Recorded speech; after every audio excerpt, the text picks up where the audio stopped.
حضرت ابو امامہ رضی اللہ تعالیٰ عنہ فرماتے ہیں،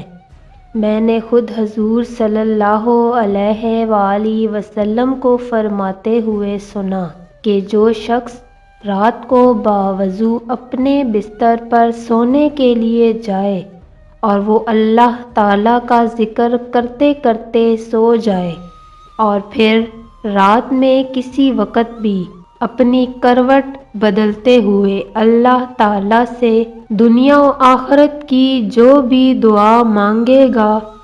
تو اللہ تعالیٰ وہ خیر اسے عطا فرما دے گا۔ اس کے علاوہ بعض ایسی روایات بھی ہیں جن میں باوضو سونے کی قید نہیں ہے، بغیر وضو بھی تلاوت،